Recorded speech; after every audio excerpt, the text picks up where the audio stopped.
Hey everybody, welcome back to the CAF Plus channel. We've got a fun show for you tonight. We went when I was scouring CAF one day a few months ago, trying to figure out who should I interview next. I was reminded of a gentleman named Roland Benton, and Roland has won the Best of award, one of the ones that we assign for posting the most artworks to CAF in a calendar year, and he's done it 2 consecutive years, which you would think is impossible. That's something only a dealer could do or somebody who's selling artwork.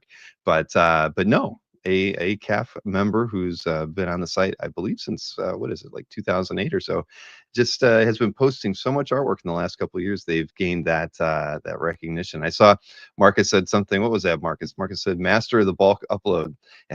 Well, Roland has a lot of artwork, and he needs to bulk upload if he's going to get all that artwork up there.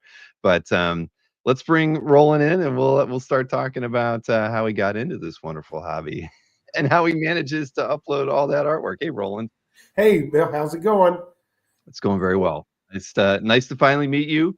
I've Nice got to meet you. trophies the last couple of years for the best ofs, but now we get to finally meet and figure out what makes you tick. How can a guy upload over I don't even know what the numbers are. I guess I should have had those ready, but I believe it's like between 16 and 1700 artworks each year for the last 2 years. Yeah, it's quite a few. Yes. I don't know the exact numbers for the year to look back, but um, yes, it's what happened. I got started in this um, uh, back when I was little. I loved comics, Uh-huh. and I loved any comic that I could get hold of. It didn't matter if it was an Archie comic, if it was Conan, if it was X-Men, if it was Looney Tunes. I loved comics, all I could get hold of. So I read all the comics I could possibly get and fell in love with them.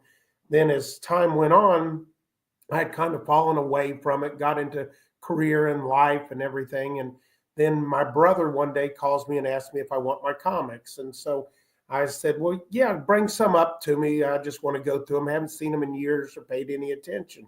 So about 99, he brings a load of them up to me. And I go through it and I'm looking through and I'm thinking, God, I always loved these posters. There were Frank Frazetta's and Boris Vallejos and the art from Buscema and Conan art. And I was like, I would love to have a piece of that. So then I start looking and doing some research, and then I They discovered say that though, but did you have any original art that you'd no, purchased? And even though it wasn't related to illustration or comic book art, this just kind of it just hit you one day yeah, that you'd like to own something, a little bit more unique than just having a comic book or a poster. Okay. yes. So it was one of those things where I just thought, well, I'd like to have a piece of nostalgia other than just something original. And so I wanted a piece of original art. And so then as I researched and discovered and realized that I could purchase, some of this and it's a one of a kind, and came back from comics that I'd read from Savage Sword of Conan to, different comic book covers and all the sorts that you see. So then I read, Saturday after Sunday comics too. And so I fell in love with those. And then I started finding the comic strips. So I just kind of started building and building. And so it's built quite a little empire there. So, Yeah, when you have over 10,000 pieces of art in your collection, it's you need to have a very unique storage system for all of that. And it's good pointing out. I mean, you're not just a comic book and illustration art collector. You have a lot of artworks related to animation art or animation characters, comic strips. So, like you were talking, you enjoyed reading a lot of different types of comic books. It wasn't just Marvel and DC, and I think that that's very reflective in the artwork that you've collected over the years. so yes, I try because I have such a diverse interest, and there's always something. I love reading the strips and things. It brings back a lot of nostalgia memories and things. So I like the strips, the covers, the interior, and then I got into pinup art and book cover art. So you'll see a lot of book cover art from where I used to read like fantasy books and things. So I like the book covers as well. So it's quite a Well, diverse. I was gonna say the one thing I noticed is, because you have a window behind you, there's no art on the walls. But I know from the photograph the photographs that you sent me, you have a lot of art on the walls. Is that clearly that's a fraction of what you own? But how do you choose which pieces to actually to frame and put out on display? Well, I have in my house, I have an entire floor that's just kind of my art, and it's kind of put out and organized, but it's a smaller area. And then as I come down through the house, I have areas that my wife will let me put the art up, and then some areas she won't exactly. So the room we're in is my kind of haunted mansion room. So you see the drape here, it's the top of it. I, It's done in haunted mansion, but there's I recognize the pattern. yes. So, Being down here near Disney World, I see that a couple times a year. That pattern, one of my favorite rides. so yeah, it's so I figured this was a little more organized and uh, not as chaotic as some of my desk area and stuff. So that's how I ended up here. Yeah, well, that's cool. But so with regards to I, I saw a question. I should actually highlight that one. It was from Jeff Wedding earlier. He, knowing that where you're posting over 1,000 pieces of art in a calendar year, you're not buying 1,000 pieces of art in a calendar year, I imagine, or are you? Well, not always, but I would say I average at least 600 to 700 pieces. I buy a lot of art, and I That's work with a number of people who, if we find a good deal, um, then I kind of buy in with them, and mhm. so I would say I minimally buy at least 500 to 600 a year. Well, I mean that makes sense. I mean, given the fact that you have, like I said, I think 12 or 13,000 pieces of art in your gallery, and you've only been on the site for about 17 years or so, I guess that all averages out. So you are buying that much art, and so you have friends in the hobby, right? I mean, are they people that you met through CAF, or are they people that you've met outside of, There are at people. shows or other places where you've been buying art? Yeah, there's I mean, one of my really good friends is on CAP. She's Monica Moynihan, and we'll get together on things and work there. She's known as Swimmer Girl on there, and we will do a Oh lot yeah. of pinup. We do pinup art together, and we've been working together for a number of years. And then um, I have a friend named Marcus, and I can't pronounce his last name. He's over in Switzerland. It's Marcus Worldwild. He's an Oh oncologist. yeah, yeah. Oh yeah, Yeah, we know you know that. Marcus. Yeah. And then I have a friend in Florida named Jeremy Haney, and I work with him on some. He does a lot of comics and stuff, comic art and things. So, and then I've worked with a number of dealers. So when somebody, they need to move some art for a reason, a lot of them will contact me and say, "Are you interested?" And then I'll buy a number of pieces at a time. And sometimes people get stuck in a spot, and I'm more than happy to help them out. And so, especially if they know, I've got an addiction to my Disney art. So, anything that's production Disney art, I really like. So, if it went to be a VHS cover or to make plates or a clock or whatever, I really like this stuff that was used for production art too. So. Well, yeah, I know you have a lot of Disney related art in your CAF gallery. So do you scan a lot of it, or do you photograph the art? How do you usually prep it before you put it on CAF? I mean, that's even if you're photographing the art only, that's a lot of work to do. Initially, I photographed it. Yeah. Now I scan.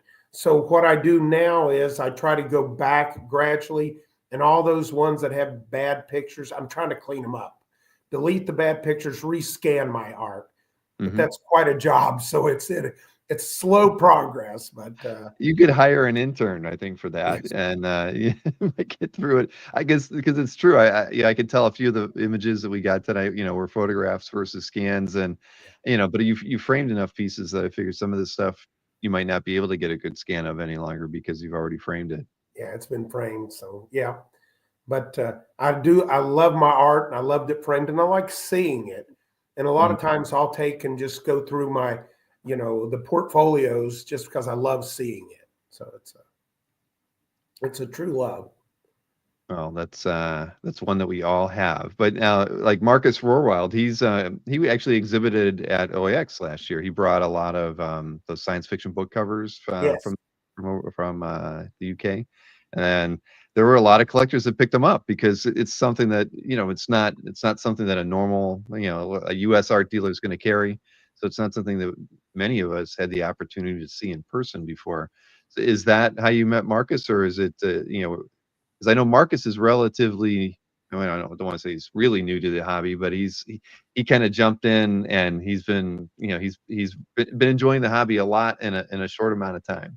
Yes. Well, what happened was, and you'll see a picture. He had some pieces that I saw on CAF, and Hmm. he had the Conan Robert E. Howard book covers from Germany. And the classic one is that Conan the Usurper, only it's the German version. And I fell in love with that. I was a big Conan fan. So then I meet him from buying 4 Conan covers from him. So then we started talking, and then we started looking at different other types of art, like Western art, because we discussed the fact that I like book covers and Hmm. Westerns and, science fiction and fantasy. So then we kind of got together on some stuff, and I bought a number of pieces from him. And so it's really worked out well. So you'll see a bunch of German Western covers and Johnny Bruck covers, and, but you'll have those 4 awesome, covers from Robert E. Howard's German version of Conan. But my Conan the Usurper is not quite worth the original one, the one that we all know. No, it's not, but it's still a beautiful painting. Did so when you do a lot of these deals with whether it's Marcus or your friend in Florida, is it all straight over email, or do you hop on a video call and show off what the artwork that you have? How do you normally conduct a transaction with another collector like that? Well, what we do is, interesting enough, it just depends. Like if it's, uh, let's say that we buy 50 pieces. Okay. Mhm. So it's not one of those things where if I cut the deal and I buy the 50 pieces and we split it based upon the cost, then what'll happen is we'll basically do like a draft. So we'll put up the piece and then we take turns picking which one we want. Okay. Ah, Okay. Now, if he says, look, I really love that piece, is there anyway? 9 times out of 10, I'm going to say, okay.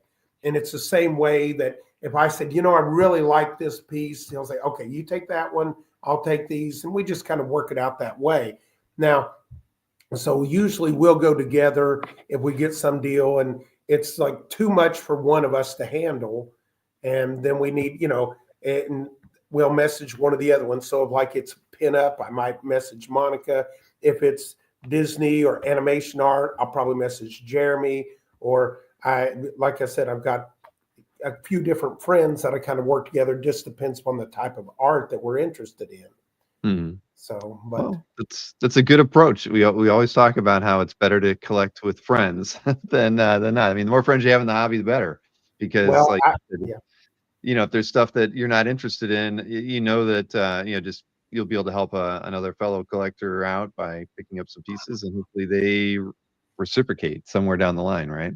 They and normally most of them do, but the 4 that I work with, we've kind of been together for a while, and it really has worked out well. And we're very honest about it. And you know, it's one of those things where, yeah, it's a good deal, but if I didn't have them, I wouldn't be able to probably pick that many pieces up.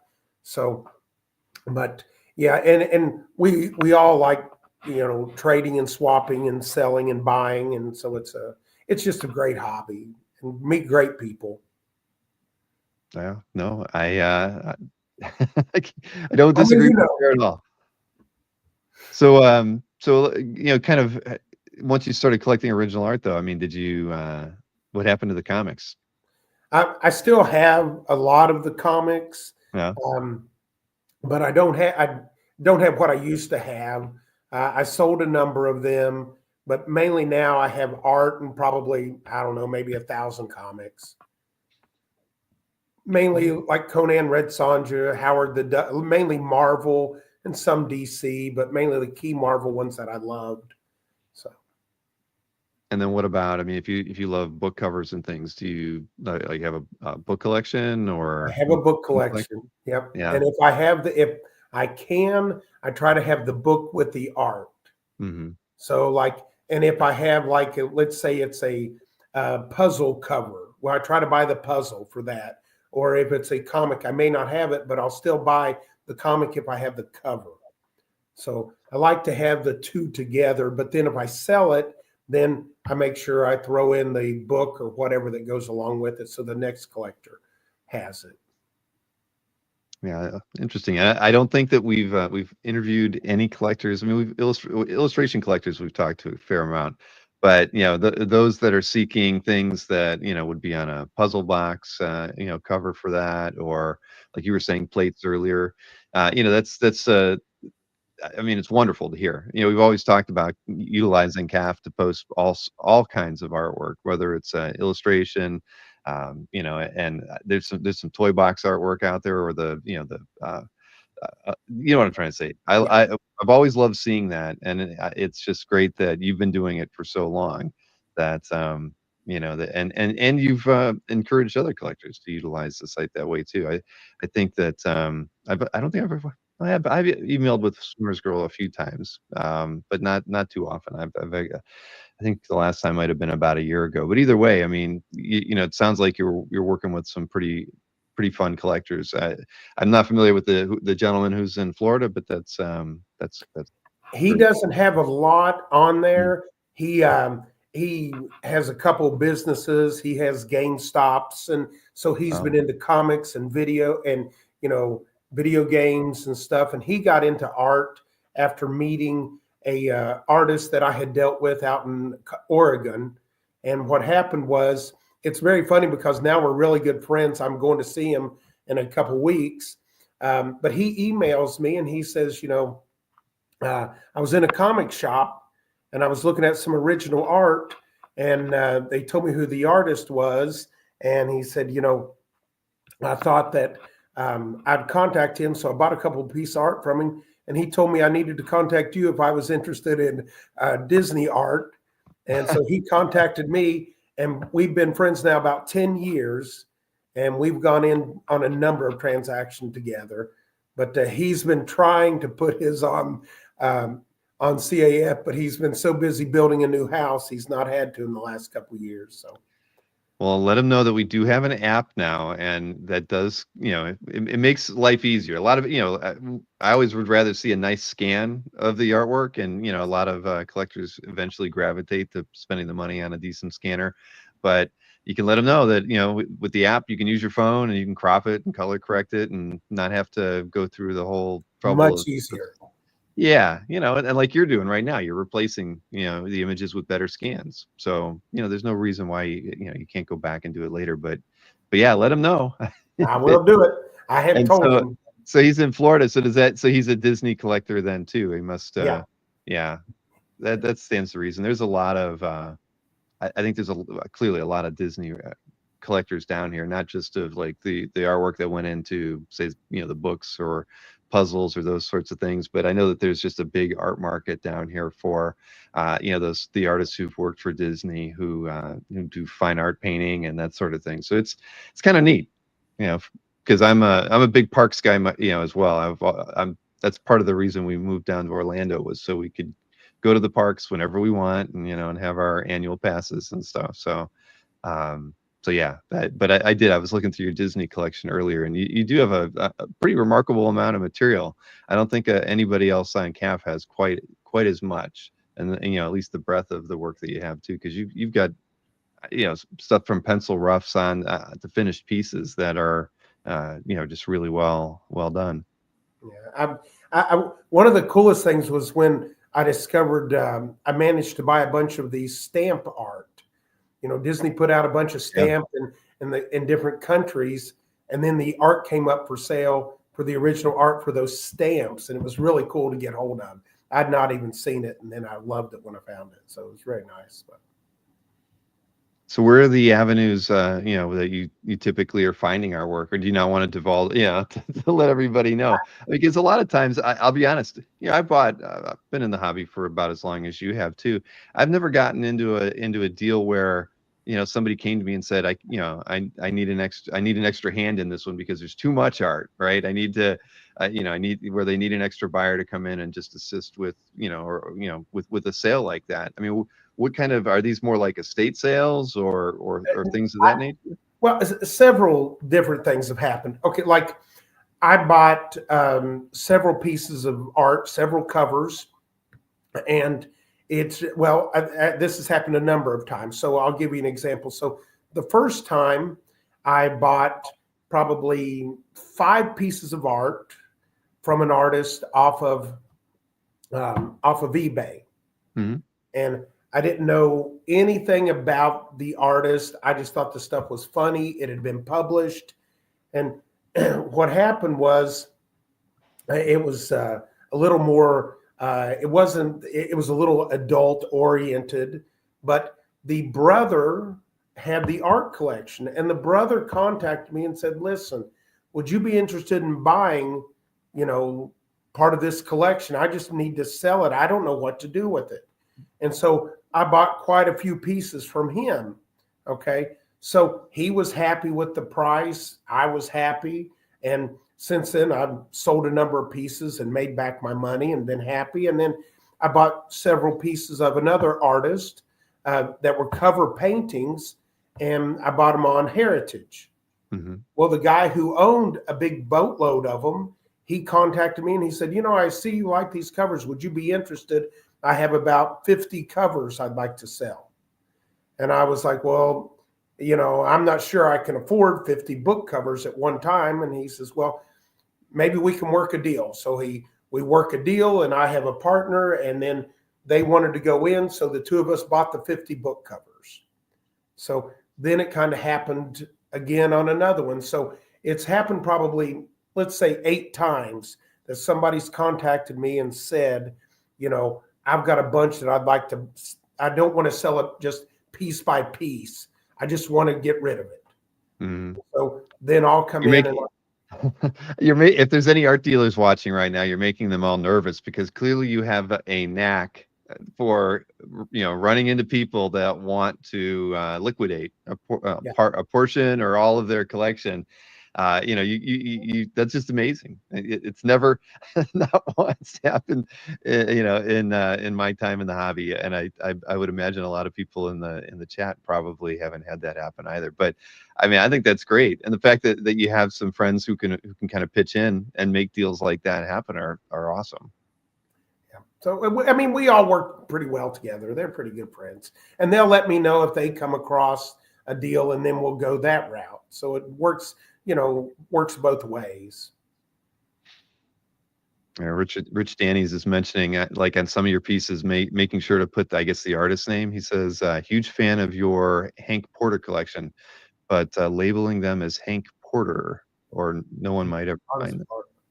Oh, okay. Well, I probably need to do that, and I will gladly do that with Hank's stuff.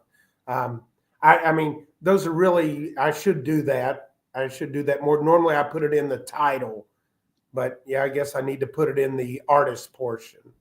So well, if it's in the title, they'll come up in searches. I'm not looking at your CAF gallery right now. I mean, basically, when anybody does a search on CAF, it searches the title of your piece, the artists on the piece, the art type. So like if it's a cover, so it'll catch all of that. The only thing is we don't by default search the description of a piece, the long form, because you have to, that's a longer search and people have to opt into that when they're doing a search. So if you have it in one of those places, it'll actually come up in the search. But if it's not neither and it's only on the name of the room, it won't come up because we don't take the room's name into account. I mean, I thought it would come up that way. It's the World War II insignias he's referring to from the Disney insignias.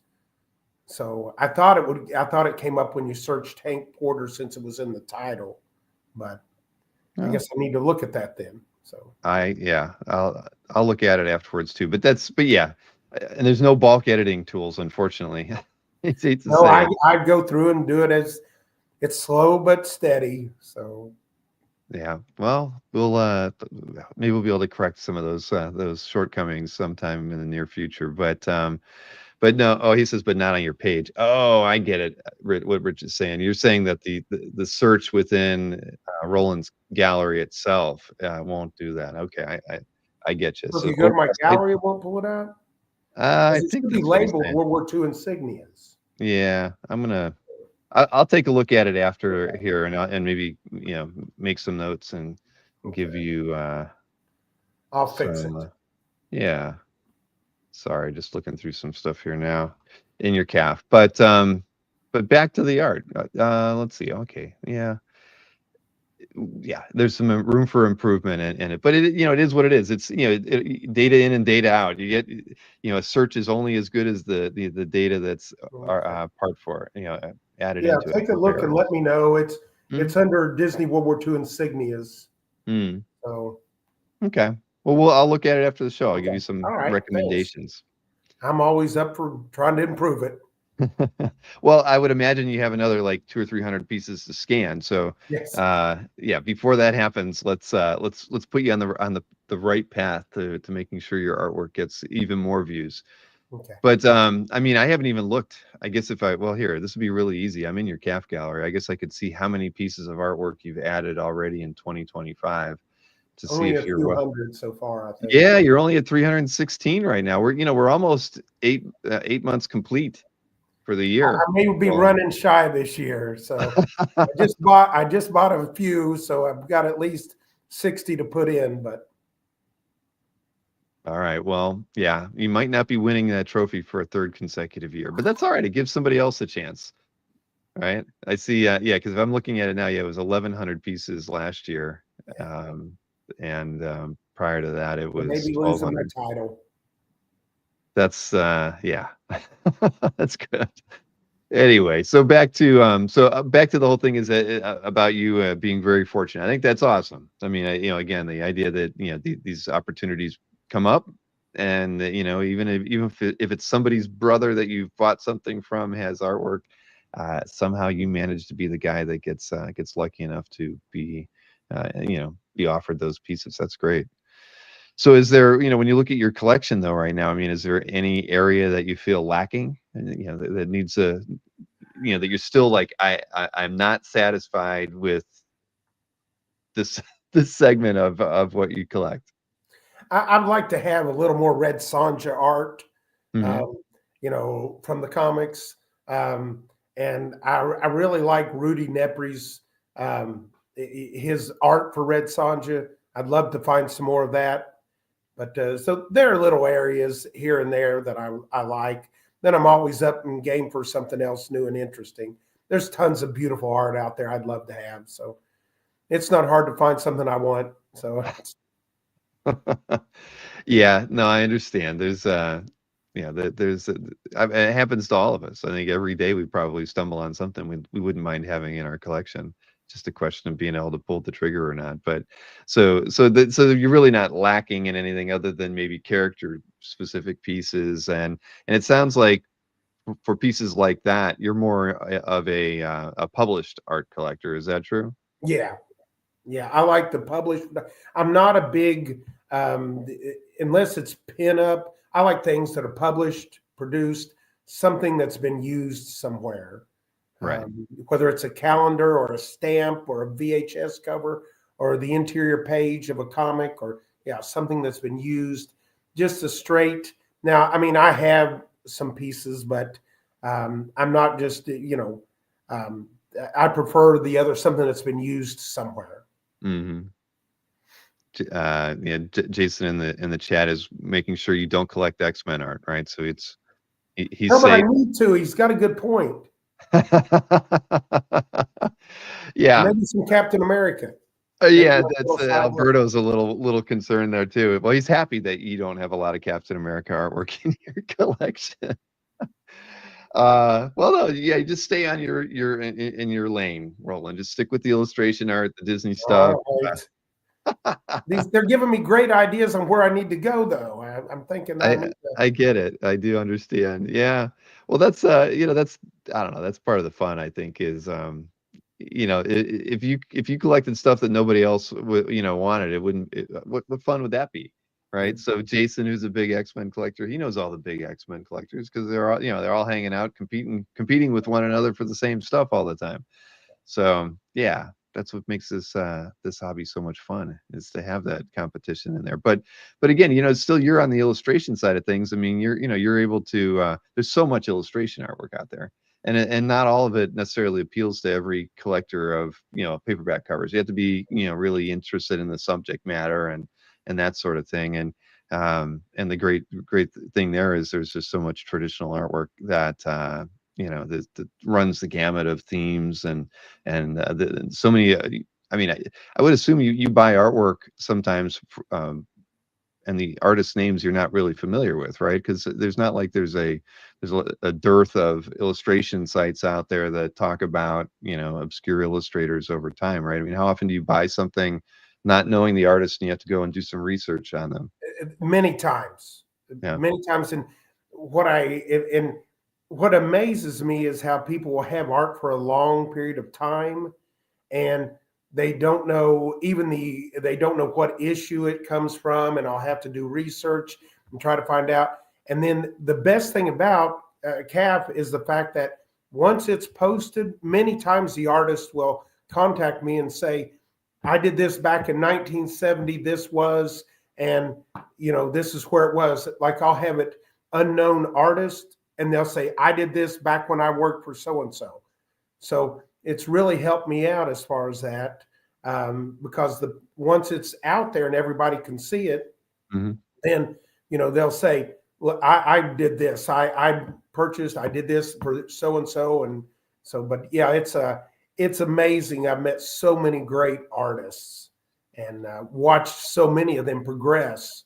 I've watched artists when they began. There's one artist, I bought his first published book cover, and after that I ended up buying like 25. Now he's all over the place. And so he offered to buy his first book cover back from me, and I love it. It's really a cool one.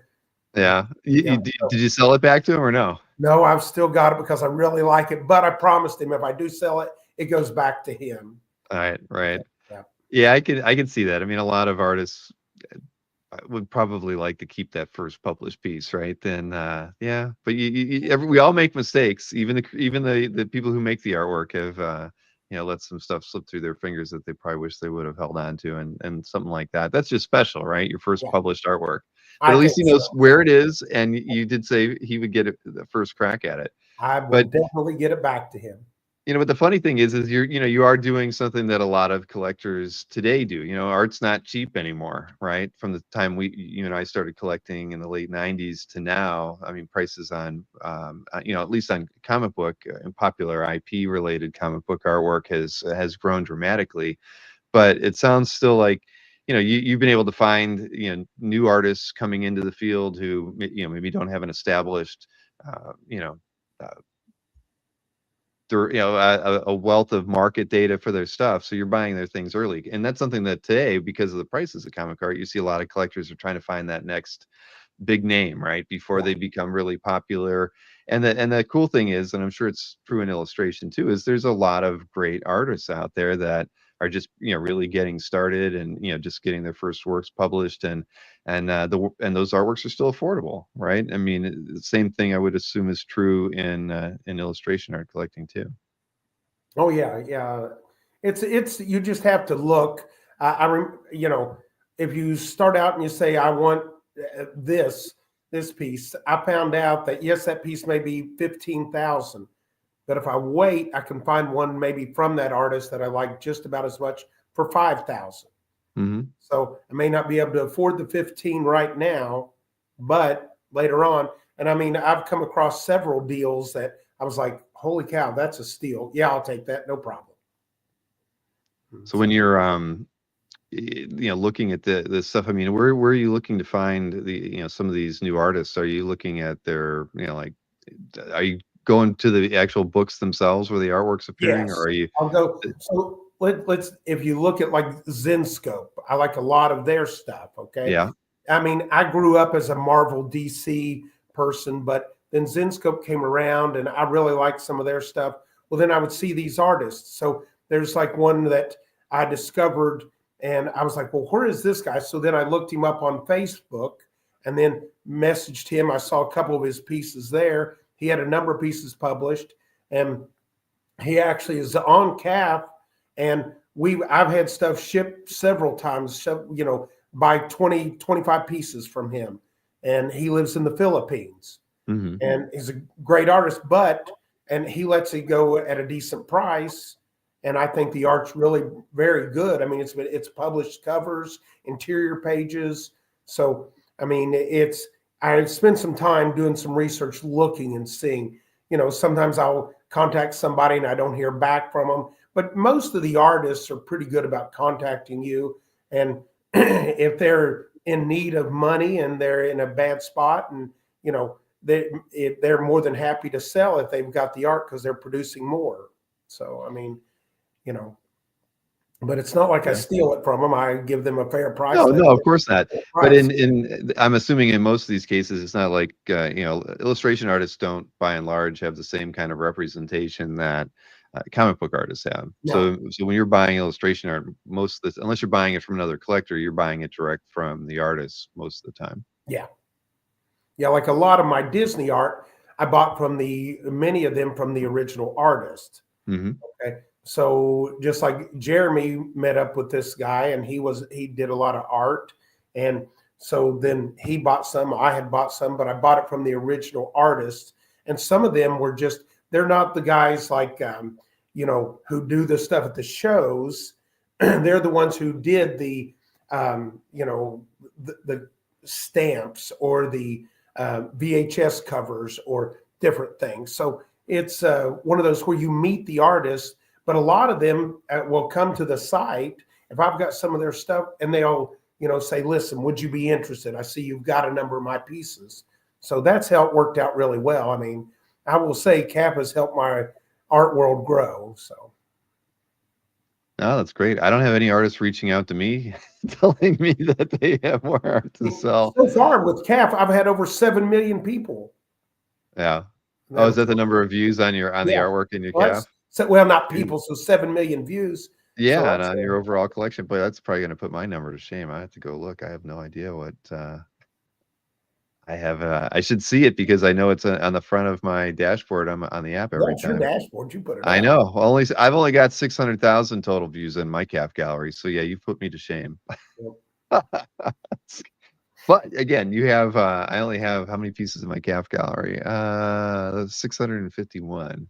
And and I have some art for sale from other people, so I might have 500 pieces in my CAF gallery. So you have 20 times the amount of art, and probably more, but not a whole lot. You'll be there. No, but I'm just saying that helps though, and the thing that's cool, and I'll be honest, and another reason back to why I appreciate that you post that artwork. A lot of times, again, having Disney related artwork in there, that helps bring in people who are doing Google searches for that stuff. Right. And it's not like there's a lot of other collecting sites out there that you can see that many originals from Disney creators, whether it's animation artwork or production material for anything that we've talked about already.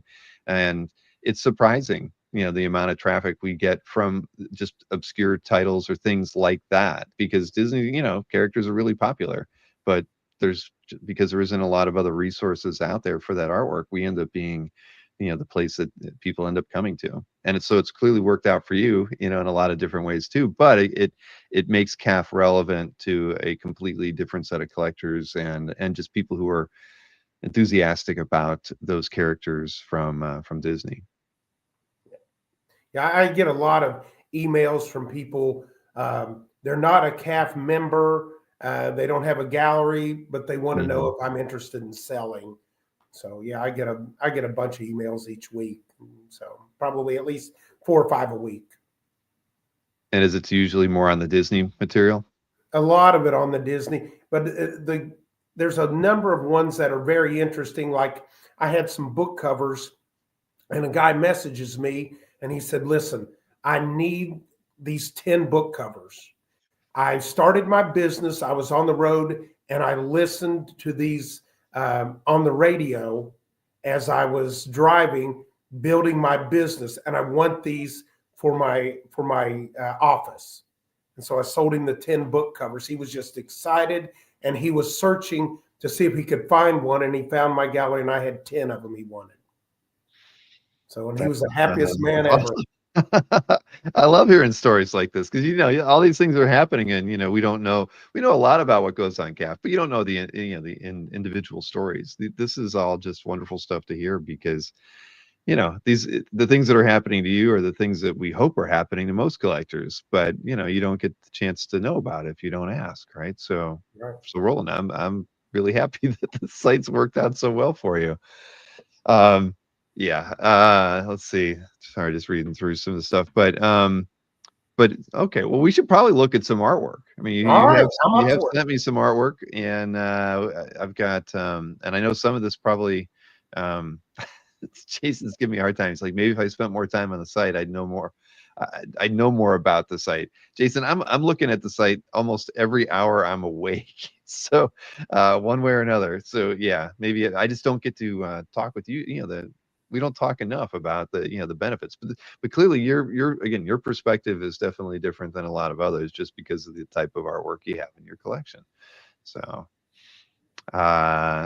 Marcus, yeah, we've been talking about people completing issues. I haven't been able to do that.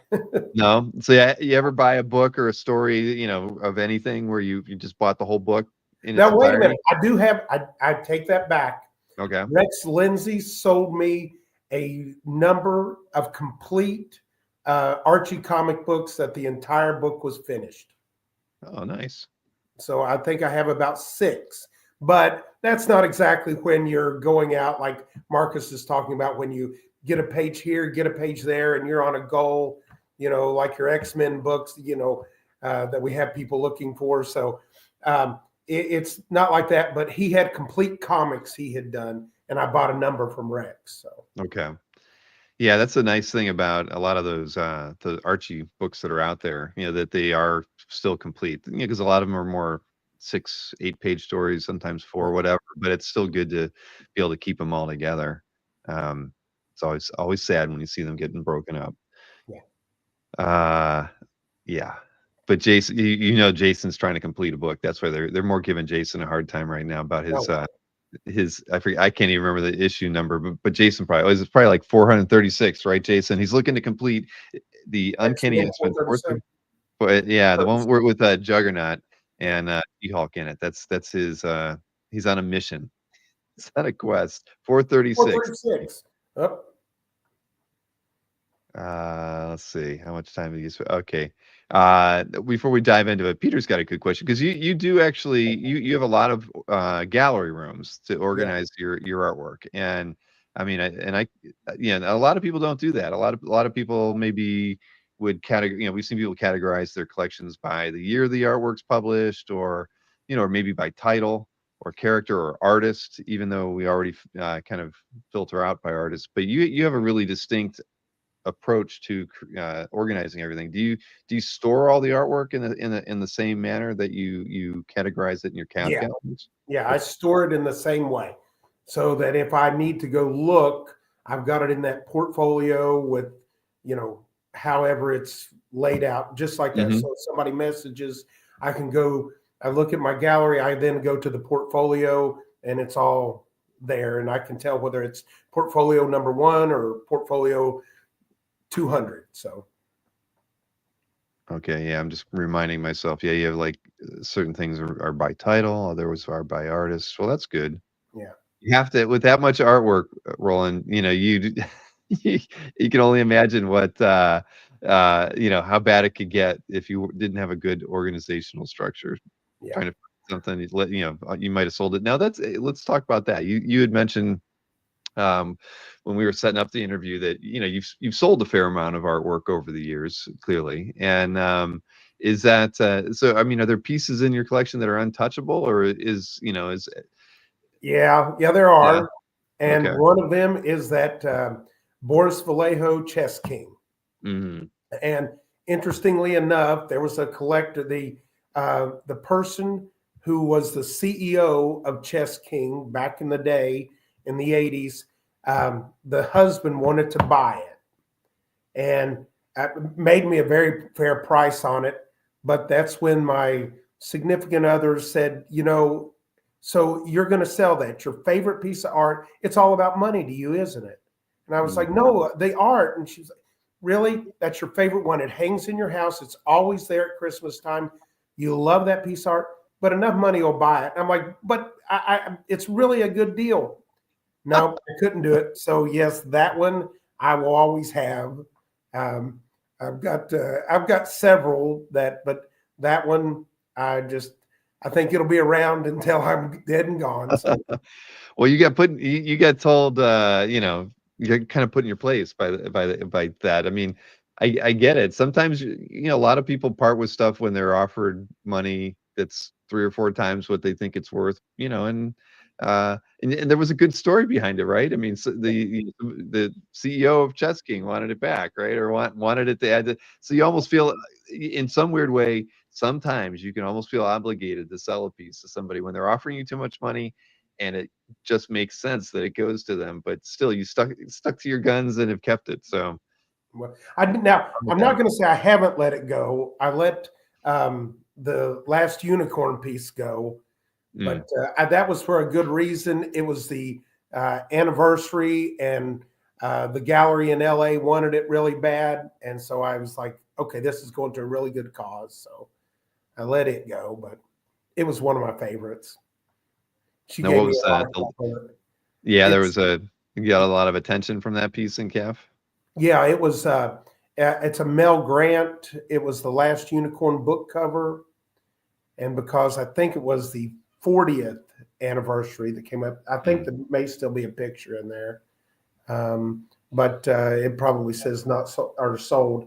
But it was a Mel Grant, and I have had the original cover and 9 out of the 10 interior pieces to the book.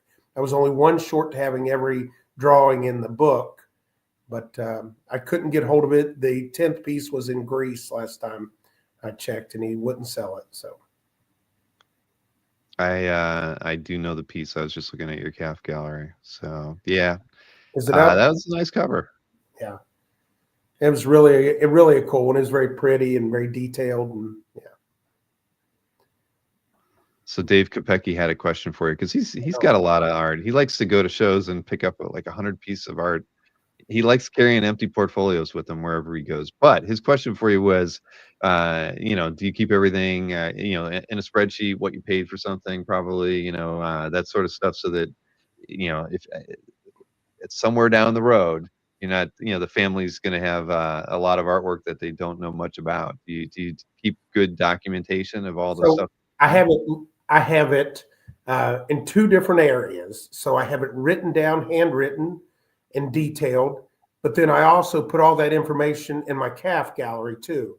So Mm. you know how you have it laid out for us, so Yeah, with that the you private put data. the date you buy it, Yep. any information, how much you paid, what you prospect that it might be valued at, and Right. so I have it in two areas.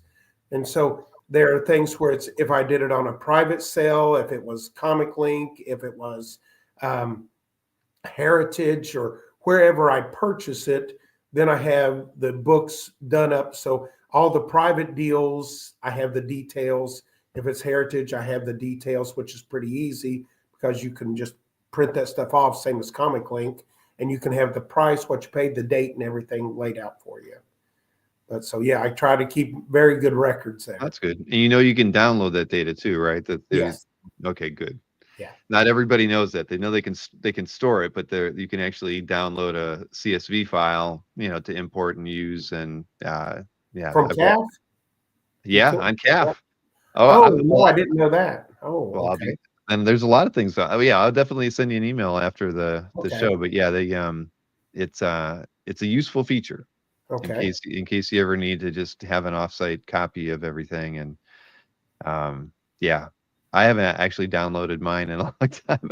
Probably, it's a smart thing to do, right? Just Yeah. on the outside chance, just to have a separate copy of all your data. Yeah, I'm looking at mine, but there's a link underneath the your account menu that says gallery, your gallery report, and from there's a link right at the top of that page that allows you to download a CSV file. I got you. Okay, I know Yeah. how to get to that. Okay. Yeah, and that link, it contains everything that you have access to that you've entered, whether it's, the purchase price, estimated value, all that sort of stuff. Okay. Stingray says he appreciates being able to get his Well, spreadsheet. I'm glad. Exactly. yeah, I mean, anything like that helps us. So yeah.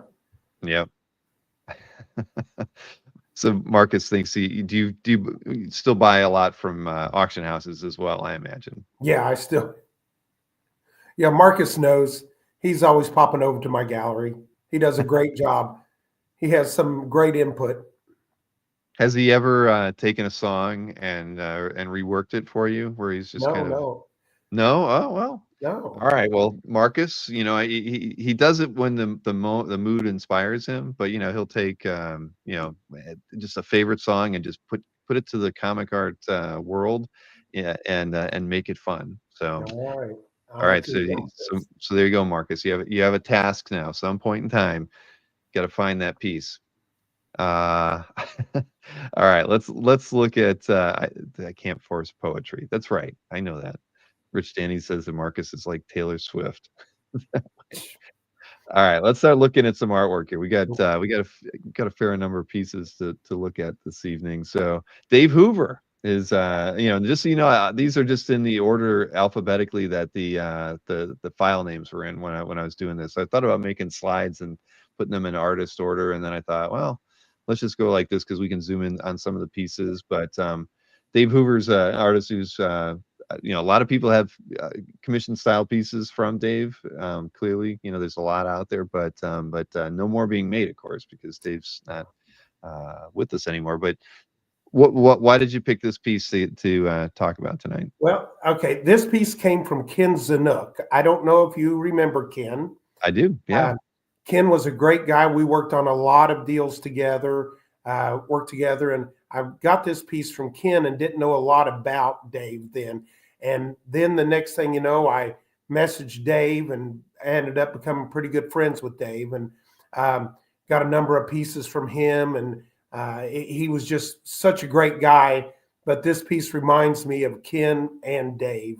Um, so I really like it. It's one that I won't sell because it makes me think of Ken and Dave both, and we became pretty good friends. I really like Dave. He was a super guy to work with, just all around a very good artist. So yeah, but this is one I got from Ken. This I got several years before he passed away, but he was a huge Red Sonja fan, and so we were always working on some type of a Conan Red Sonja deal together if we could. Well, Dave was always a regular, I think, at the Pittsburgh Comic Con. So that's kind of right between you and I, where where you're located. So Yeah.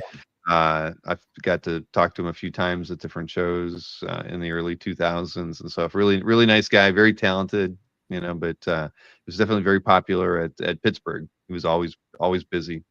Yeah. Super guy. Yeah. Yeah, well, Lee Harmon met Dave as well. Yeah, no, he was a very, very nice guy and very talented. So this piece is coming out. It's Burning Butterflies. If you know Randy Queen, Hmm.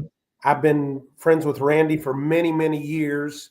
Um, and if you know the Dark Child series, but this piece I got from Randy a number of years back, and he was going to publish it. And now it comes out October 25th as the Burning Butterflies new cover. So it'll be out October 25th. He's kind of was just doing commissions for a while on the down low, but he's making a big comeback this year. So this is one I So love this cover, and I've had it for several years, but now it's going to be published. that's what I was just going to ask you is how long you've owned it. I think I'd probably at least had it 6 years, 6, 7 years. I'd have to look into the details, but So when you're, I assume it's happened to you before where you bought something that wasn't published and it became published. Or is this a first? no, it's happened before, but not very often, just occasionally. So, but I love this piece, and when I bought it, he said, if I get to finish it, I'm going to have this piece done as the cover. So when he finally got around to it and getting it published and get the stories and everything, I'm really looking forward to the comic. If you're a Dark Child fan, you'll want to get this one. So from what I understand, he had messaged me, I don't know, probably 6 months ago and told me it was coming out in October. So. Well, I just checked, and it's been in your CAF gallery for 7 years. 7 years. Yep. That was a long wait. Yep. But And now it gets well worth published October 25th.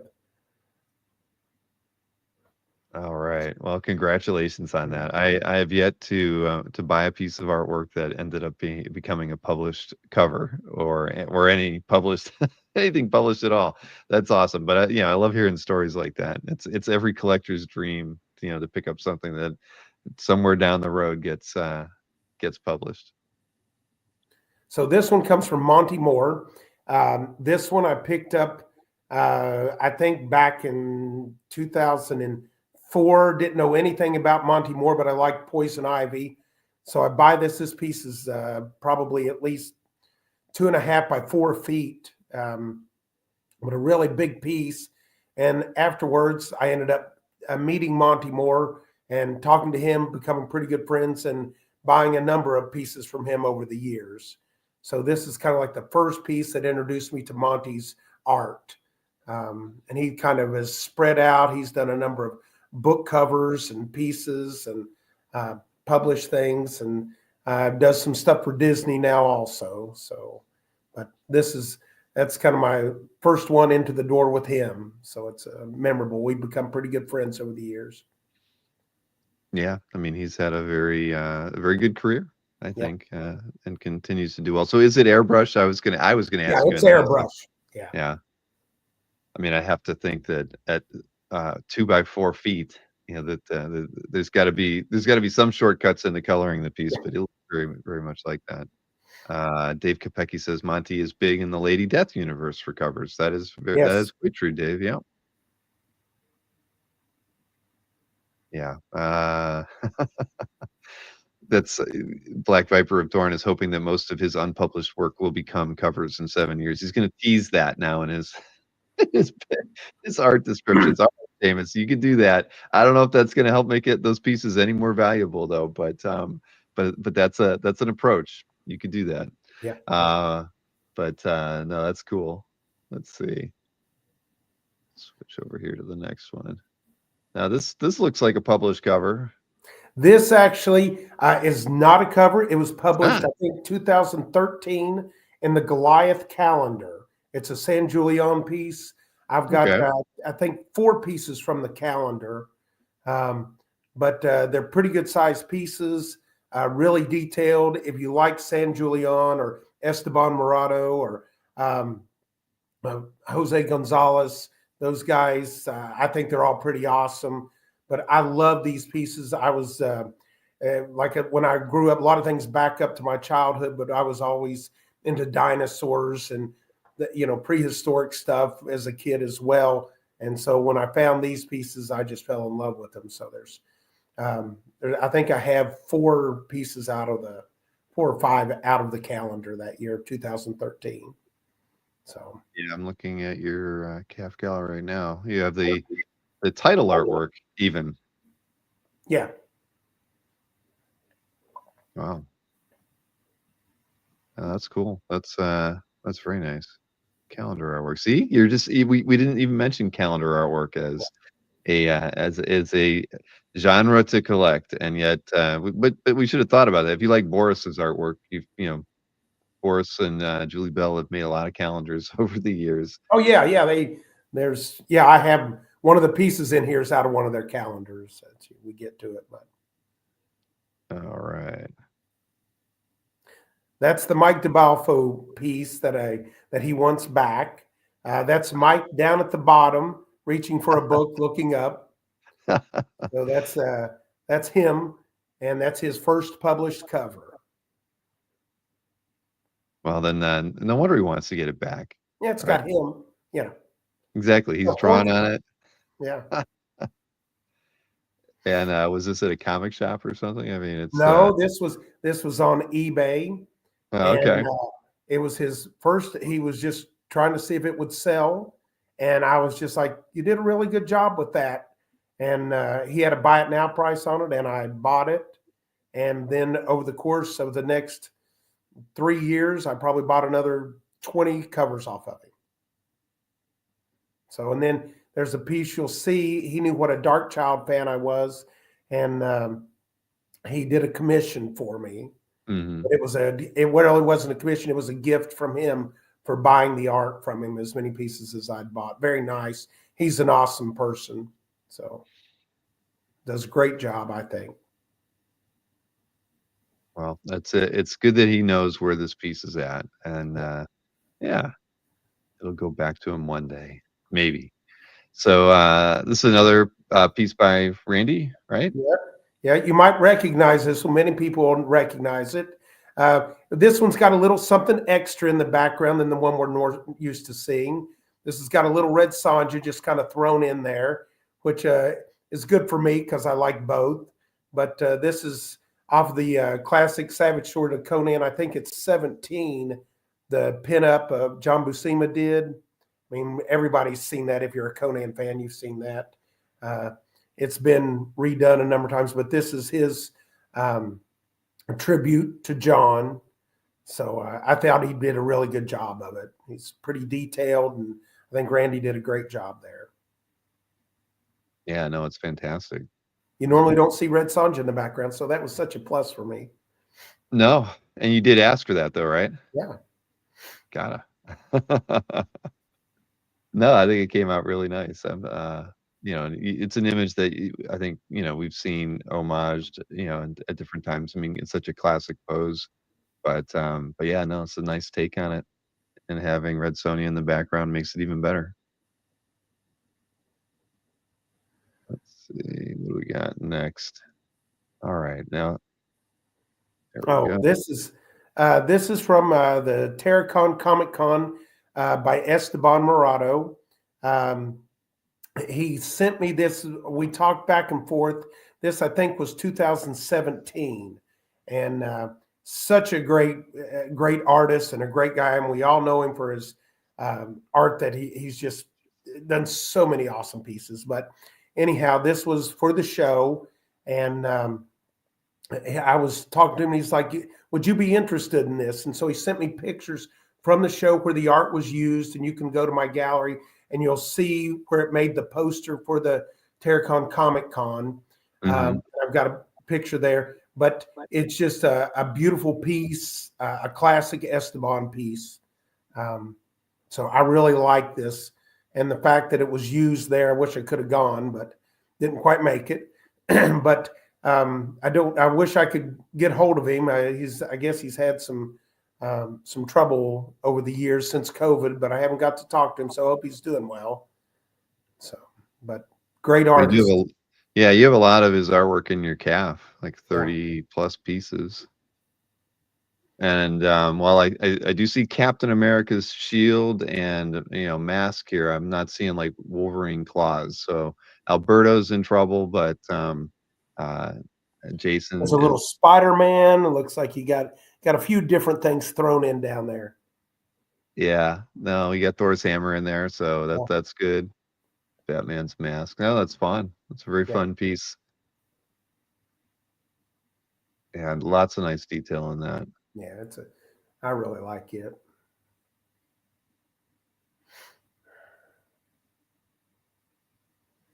So this is an Ernie Chan painting. Okay. Now I've got a lot of Ernie Chan in my Conan. I came across this and I was just like, okay, I love dinosaurs. I love Conan. I love Ernie Chan. I'll take it.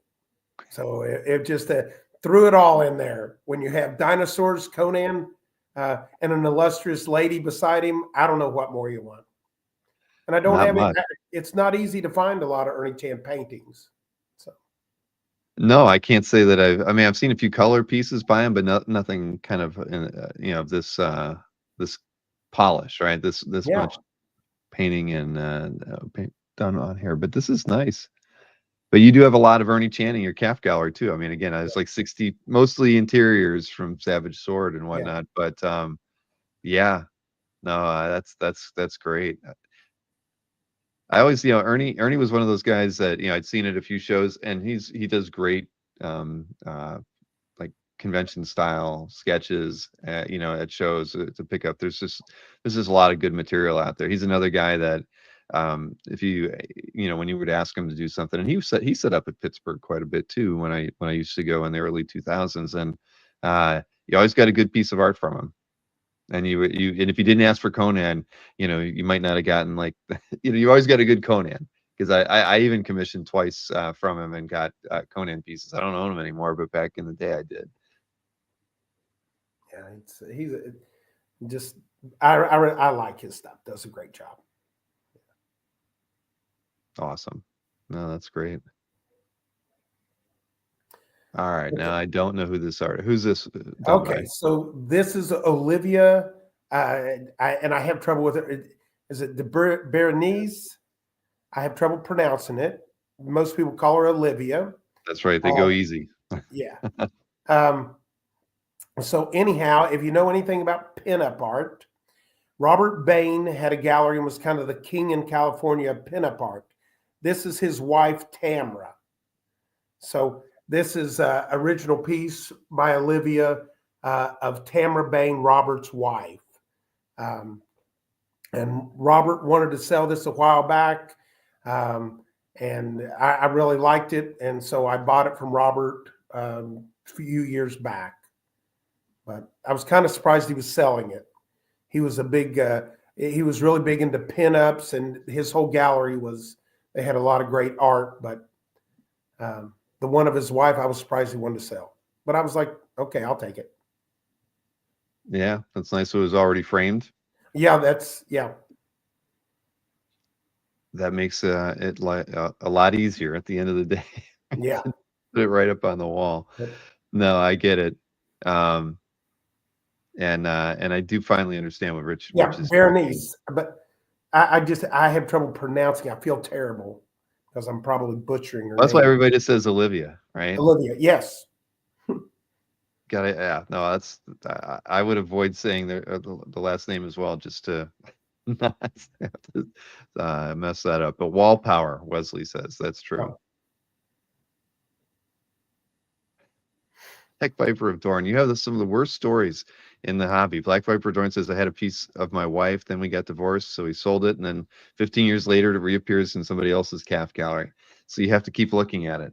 Hey, oh, that you can only blame yourself for getting a piece of art with your wife in it there you in go. the first place.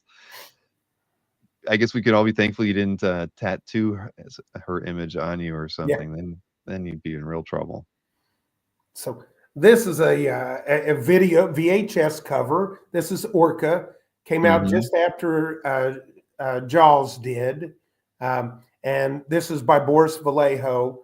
This was I liked Orca when it came out. I liked Jaws, but when this piece came up, I was like, I definitely need that one. So I snagged that one. I'm very happy with it. It's a large piece. But very nice, very detailed.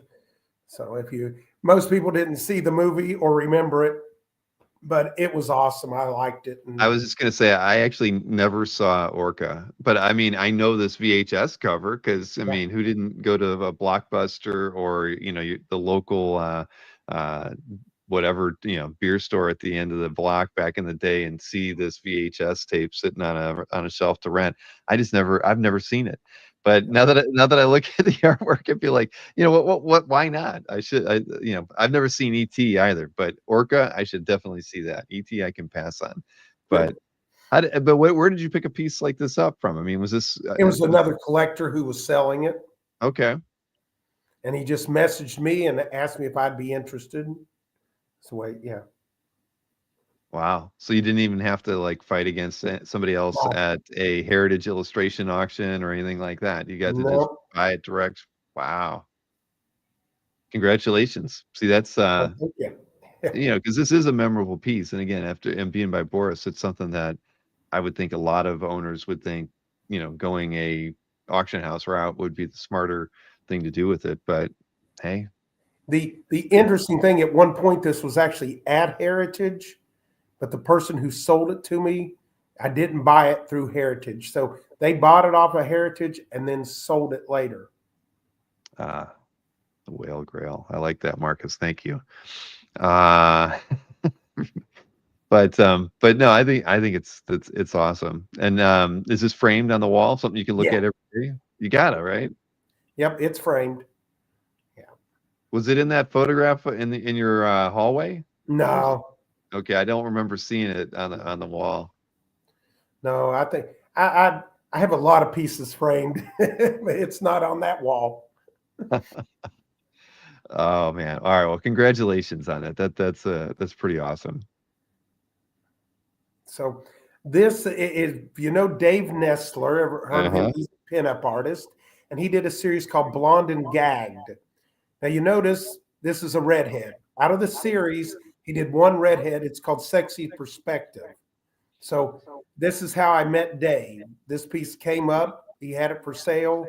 I thought, how cool to have it a blonde and gagged, but she's a redhead. So I bought this one from him, became good friends with him, have bought commissions from him, and have been lucky enough to get hold of several pieces from the Blonde and Gagged series. That's kind of the group of pieces that kind of pushed Dave Nestler into his fame. When he finished that series, it became very popular and people fell in love with him as a pinup artist. And then he went on and has been a Disney artist now for a number of years. So he still loves his pinup, and he did a lot of magazine covers that you can see in my gallery. Different tattoo magazines and different things, but a lot of really good stuff. But this is from the Blonde and Gag series. Very detailed. I love the skin tones on this. Yeah, I'm in your this 23 pieces by Dave in your CAF gallery, and you do have a Mickey. Yes. You like that one? I do. You would never know that was done by Dave. Though. That goes in the bathroom. That's right. Have a seat. I love it. That's right where that it was belongs. A commission piece. Really? Yeah. So you knew where it was going to go. Oh yeah, okay. Right over the toilet. Yes. Well, the Benton house has some inside jokes for guests. I love it. Let's see. Yeah, will it be getting better after 10? Well, it's after 10 on the East Coast right now, Black Viper of Dorn. So yeah, I did put a few of the more risque pieces at the end of the set because I didn't. Okay. This is Jim Silk. Yeah, Jim's incredible. Yeah, this is Jim. This one, this was one that Ken had commissioned, and he was in a tight spot and needed to move it, and I bought it. I really like it. It really got me to where I like Jim Silk. So I've bought a couple pieces, sold a few pieces of his over the years. Only have one other one in there, but I really like his art. I think he does a great job.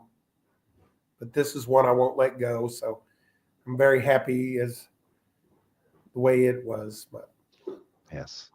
No, there's no, exactly. Jim's I've always loved Jim's work as well. And this is nicely framed. Yeah. Oh man, next up. All right. So this is a very interesting piece. This is from Neil Adams. Yeah. Most people know Neil. This is work that he did for Landmark Entertainment. Universal was going to have a Batman ride called Batwing Adventure. We know it's not there. This was done in 1992. But he did this and a number of pieces, and I've got this one. This is the only one that's signed by Neil. Now, the other pieces I contacted Neil and said, listen, is there any way that I could get you to sign them? And he says, nope, that's my work, but no, I won't sign them. And I was like, okay, well, I would pay you. And he was like, nope, not signing them. So, but anyhow, that one's signed. It's one of my favorites. I really like Universal Studios, but I guess what happened was the deal went through and they ended up with Marvel instead of DC. Right. Huh. Well, I think they chose wisely by going with the Marvel stuff, being a Marvel fan. Too. But oh yeah, I guess I'm not sure why why Neil wouldn't sign. I mean, if Neil sold it, I mean, I know there were always issues like if if it didn't pass through Neil's hands to sell, that he wouldn't Yeah. sign those I think pages. there's part. I think part of it was that it wasn't that it was stolen. It was the fact that he felt that they should have given it back to him. And then I ended up purchasing it many years later. And it came from the grandson of the person who owned it. Hmm. And so That he, makes sense then. yeah, Yeah. If he didn't sell it directly, that was always his policy where he wouldn't sign it after the fact. And and that applied, it really started with the artwork he didn't get back from, from DC or Marvel. If he didn't, if he knew he didn't sell it, he wasn't going to sign it. But that's, I don't know. I guess it's Neil was the guy that stuck to his guns. Whatever was he was always true to himself, and whatever he believed in, he stuck to. So wow, that's still cool though. I mean, at the end of the day, I had no idea that Universal was contemplating DC or Marvel. yeah. That we definitely, where would we be without the Spider-Man ride or, I or the know, I know, I or the love it. Hulk roller coaster, right? Yeah. So wow, that's interesting. No idea. Yeah. Hmm. Well, they probably paid him for the work, Marcus, but if he didn't Oh get his yeah. work back, then that's the whole thing. Neil always wanted to sell it himself and always wanted to get his work back, and that was yeah. And yeah, So, this piece is actually signed by Neil. yep. My other ones aren't. So Right. You have I is that think I like have like 5, 6 other pieces. right, the Batwing Yeah. concept piece? Yeah, that's not signed. Huh. Well, hey, well, it is what it is. But cool to see. Yeah. For me, as a fan of the parks, that's a cool story. Now this is the one that Mike DeBalfo did for me, and for buying my covers as a gift. This is Dark Child, Mike DeBalfo's take on it. So I liked it. Always been a Dark Child fan, and I think he really did a good job. I like the face and the detail. Yeah, that's pretty nice. Not published though, No, not published. but it No. could be. I'm telling you, if he wants it published, I'm going to tell You'd be Randy lucky. he needs that one published. Yeah, exactly. And if it's 7 years down the road, all the better. No. Now this is a good one.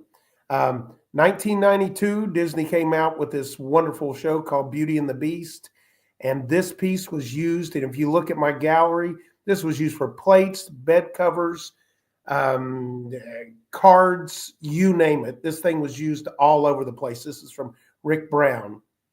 But this piece has been used numerous places. And I think if you look at my gallery, you'll see different things where it was used for all different kinds of things, from plates to cups to you name it. Bedspreads. This is one of their big popular paintings. And I'm a Beauty and the Beast fan. And I was just really tickled to get this one and know that it had been used so much. Now, but how do you come across something like this? Was this This Don't tell one, me don't tell me another collector just sought you out and sold it to you. no, this one was on Heritage. Okay. And so I snagged it on Heritage. And Um, I've been with Heritage since they were on eBay. So that's many, many moons ago when they were on eBay. Do you remember those days? I do not. I remember Yeah. Heritage doing auctions at some conventions, in Yep. the early days before they were really, They were doing actually on Heritage for a while. This one or on came, I eBay. think, Yeah. yeah, Hmm. Nope. yeah, I did not know that. yeah, Tale as old as time. Thank you, Stingray. yeah.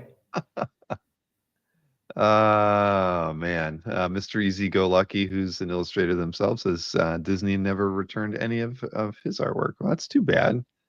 Um, yeah. Well, every company has like different policies, and I don't know. Probably the bigger they are, the harder it is to get the artwork returned. Yeah, probably. It's really sad for the artist. Hmm. Now there's my Boris Kamunda. This is the one from the calendar, from a calendar. It's one of my favorite pieces. Very detailed, but I mean, it's hard not to love Boris's work. So it was a calendar, January. I don't remember the year off the top of my head. So it's not for sure. I could look it up, but Mhm. let's see here if I can find it real quick. Yeah, that's awesome. So, let's see the year for it. 1991 calendar. Wow. Yeah. So, but And you don't own any other months from 1991? no, I'm looking.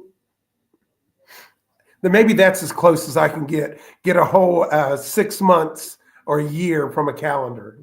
Maybe I ought to go back here. I'm not going to make That the would be a comic book. complete yeah, if you can get all 12, that would, I'm sure there's nobody, but come on, it's Boris. At the end of the day, these pieces, I'm sure are very coveted by any collector that owns them. I mean, they've when I was when I was a youngin, I think I probably had like 4 or 5 consecutive years of Boris calendars, right? I mean, Yeah.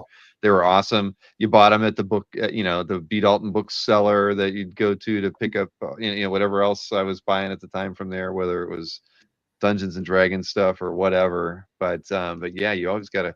I think my mom always got me the Boris calendar. I don't know why she knew I'd like to have that on the wall. But Got yeah, it for Christmas. Yep. yeah, exactly.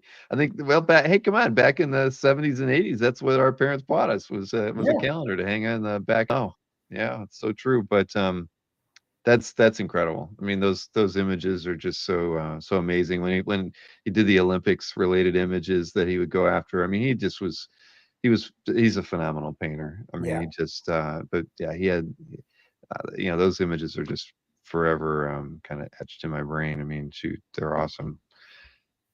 No, this isn't hanging in the bathroom though. I know No. that. No. This is okay. Good. No. I'm glad you probably get to look at this one every day. Yes. Well, congrats on that. um, this is an Esteban Morodo piece in tribute to Jose Segreles, I think is how you pronounce it. I bought this from Esteban. Just a very cool piece, very unique. When you sit and you look at it, I think it's really an interesting piece, well put together, just really different, kind of a fantasy thing. So Hmm. but yeah, this was published. He did this. Oh, I can't even remember how many years ago, but he had it there and showed me a picture, and I was just like, okay, I'll take that one. Yeah, definitely. Well, it's great that you've been able to establish these relationships with the artists so much that that they reach out to you, right? Yeah. I mean, I think that's great. They know you're a good patron, and you probably getting offered a lot of art ahead of other collectors. I mean, this piece has been in your CAF gallery since 2017. Yeah, That's great. It's got a lot of views on it too. yeah. I think it's really a cool piece. I mean, very unique. I think. Yeah, no, it really is nice. Let's see. Now, there's the one we were talking about, Yep. Conan the Usurper. Just not the really famous version. This is um, the Johnny Brook version, German version that I picked up from Marcus. So Mm-hmm. yeah, but when you compare the two, you can see this one has a little bit more to it, but you know doesn't have the famous artist that did it. But for me, it was great.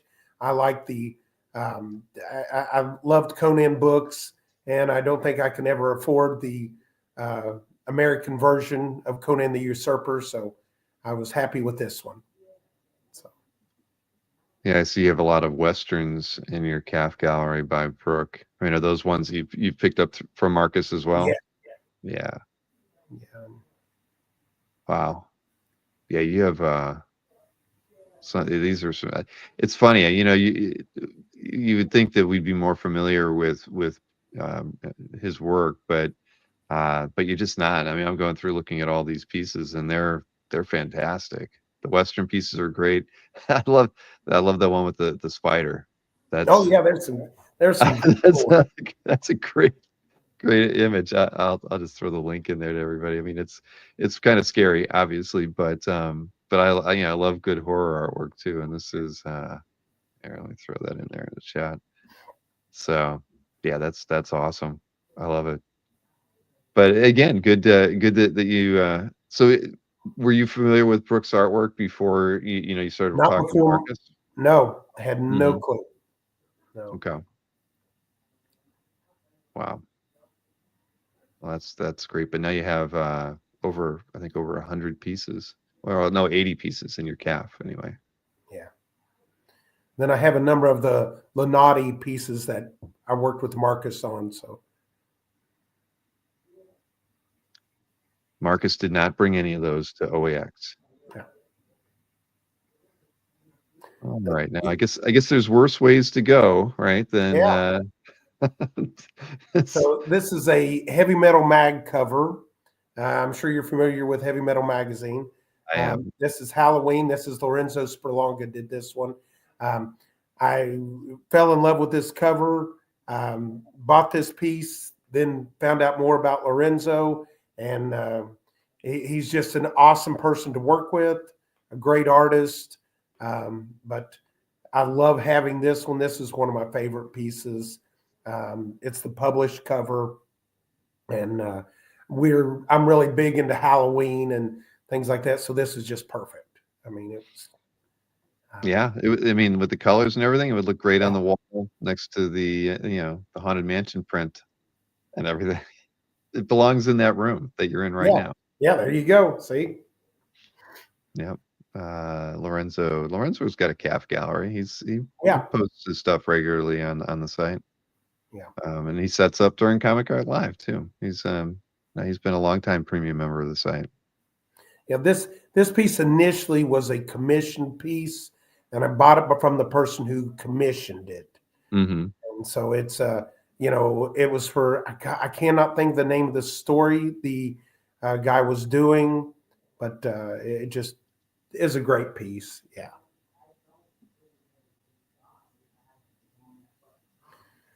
And we all know this artist. This is Rudy. Yeah, Just numbers is great. yeah, he does such a good job. This was the piece that really kind of turned me on to his art. Um, I bought this piece, and when I got it home, I was just looking at it, going like, "That's amazing detail." And the shadowing is just phenomenal in his work.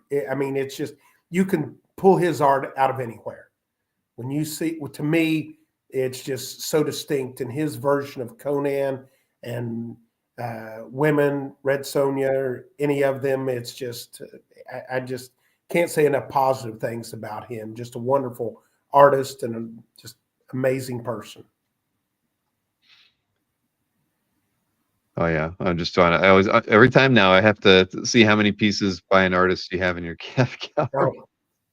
Oh, Uh, yeah, that's nice. I like when he adds color to his pieces too. I see you actually have a Daredevil in your CAF gallery that's oh yeah, colored by Rudy as well.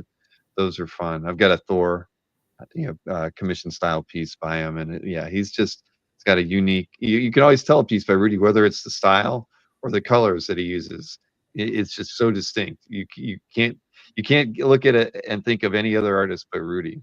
So now, yeah, the thing is, with him, I've also remember I've got Conan pieces, I've got Red Sonja pieces, and then I have Vampirella pieces. But I yeah. put those in with the other ones. So his published interior pages are going to be in with the other ones.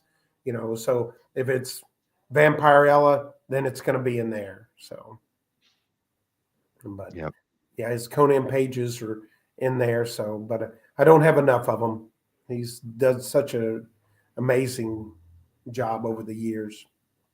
Yeah, no, I agree. Hey, Goo is leaving us in the chat. See you later, Goo. And Rich Danny's, I get it. Yeah, because just so everybody knows, the art by artist list that we make in everybody's CAF gallery only searches on the artist field. So it's only going to bring back artists that are listed in the artist field. So that's true. But if you use the search feature, you find everything because Roland has put the artist name in the title of every piece. I actually do the same thing. I do it. I actually do both, Roland. When I I add probably my should. CAF, I put it in the title, and I also put it in the artist field just because I kind of like, when people see the artwork in a search or something that it has the artist name pop up. I mean, that's probably why you do it. That's why I've always done it that way too. But it's okay, Rich. You're an artist yourself. Yeah, I get it. Anyway, but yeah, let's see here. Where are we going to next? So this is Pepe Gonzalez. Yeah. This was purchased from a publishing house a number of years back. I don't know. There's one other one. This was put in the book on Pepe Jose Gonzalez. There's another piece that went with this. There was a series of 6 pieces. The way I understand it, these were used to they put them up in the Barcelona subway system to decorate it. But there were 6 of these used. I don't know how they were used, and I don't have a picture of it or anything, but that's just the way I understand it from the publishing house that I bought it from. But it really got me into Jose Gonzalez. And since I already was into Esteban and San Julian, and I realized how much he did, and then I discovered Enrique, and so it's I love his Vampirella stuff, but I really like this piece. It's just really cool piece. It's called I can't pronounce the last word. It's called Belle Epilogue. I'll let you pronounce it. I'm not real. Don't make me, yeah, I'm from the Midwest too. I can't pronounce if the last name's not Smith, I'm having problems. I got you. It has a But good no, time. that's great. So, but bought from the publisher that. Yeah, this was from the publishing company who sold a number of pieces. Okay. You're enabling Jerry Bourne's bad, not bad habit, good habit of wanting to buy artwork. He said this collection's enabling me to spend more money. Right? Yeah, I get it. It's always good, when you see other collectors buying stuff you like, or owning stuff you like. It makes you feel like you have, you should own some of that stuff too, right? There's nothing wrong Yeah. with that's what CAF's all about. It's about sharing and encouraging. You can say enabling if you want, but I'd rather see we should call it, we should just say it's enabling others to believe, or encouraging others to, now I'm saying it too, to pick up similar artworks. But very nice. Where are we going to next? Oh, that's right. So this is obviously photographed on your wall, framed, and it's a awesome beheading as well, right? Yes. This is Razor Lethal Strike, Dorian Clevenger. I really liked the Razor issues. I loved his work. Wish he had not given up painting, but he did so many great pieces, so many great covers before he went into movie production. But I found these pieces, found 3 pieces that were in a gallery in London. And the guy was closing the gallery and wanted to sell them, and I was tickled pink. So I bought 3 different covers. And this is the Lethal Strike Razor combination. I don't remember which issue it was, but very nice covers, very popular. Most people have seen these. There's a couple of them. You see a ton of prints of one of the ones that are in this group, but they say you found it at a gallery. I mean, galleries don't do the best job promoting illustration, narrative artwork. And, so how did you stumble upon what this? happened? There was another Dorian Clevenger piece. Okay. And I was just checking his stuff out, and I messaged the guy, and he said, well, I've got several other pieces if you're interested in this one. And so he sent me pictures of these and two other ones and said, would you be interested in either of these? And that was back on eBay when you could talk to the people and you didn't get it shut down for talking to them. Right. So he sent me pictures and we cut a deal on all three of them. So he said he had to close the gallery due to personal issues, and he still had several, and I really like these three covers. Well, congrats. I mean, you're giving everybody your, the inside tips and tricks today, I Roland. don't know But about that. I don't know. At the end of the day, just the idea that you ask questions sometimes, right? You Yeah. never know what somebody else, what else somebody may have that you're already buying stuff from. I mean, I think that's Yeah, I kind always ask. of, yeah. Let me see here. I know this next piece is another illustration piece. Tell Now, me this about. is another Olivia piece. This Mhm. just came across on Heritage not long ago, and everybody laughs at me who knows me personally because if there's one thing I enjoy next to art, it's ice cream. So, what did I find? I found a nice pinup by Olivia with ice cream. So, So is this by the I didn't- fridge? it should be. It should. So, everybody who saw it was like, okay, out of the Olivia pieces, you get the one with ice cream. That does not surprise us at all. That's perfect. How many pieces of art do I get to find with ice cream? Nope, doesn't happen. So No. I had to have this one. Well, there It's you go. called Every Girls day, Night Out. girls' night. There you go. Every day, Adams Comics says, yeah. Who doesn't like ice cream, right? See, I'm telling you. I went to Universal a couple weeks ago, and I had my first butterbeer ice cream, and it was Oh, delicious. yep. Yep. So I've had plenty of butterbeers, but never the ice cream. I had a crepe not too long ago from Universal too, a butterbeer crepe, and it was delicious. Yeah, they Oh are. I man. really like them. Okay. Rich Denny's, that velvet pantsuit will stain. That is true. Well, here you go. Oh, This there is it the is. piece we were talking about, right? The Chess King Yeah, the artwork Chess by King Boris. piece.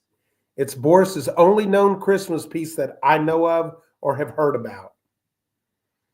So he did this. And if you go to my gallery, the unique thing about it was a couple of years after I bought this piece, I actually got to buy the actual advertisement. Someone sold it on eBay.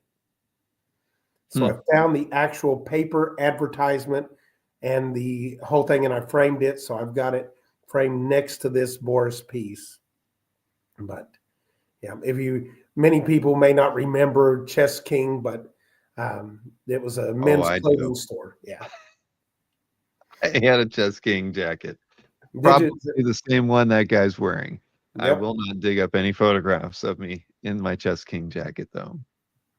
But no, that's cool though. I mean, at the end of the day, I would never have known that Boris made this piece. I've been in your CAF gallery before, and I haven't seen this piece, but uh, I could see why a CEO at Chess King would want to buy it back for the company and offer you stupid money for it.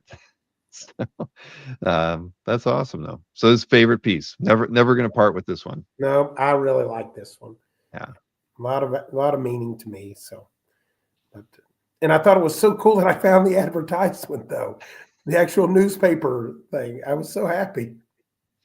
Yeah, I see that in your CAF. You have the extra images in there with it. Yeah, I've got the image. It's framed. You can see both sides to the Mhm. actual. Yeah, it's.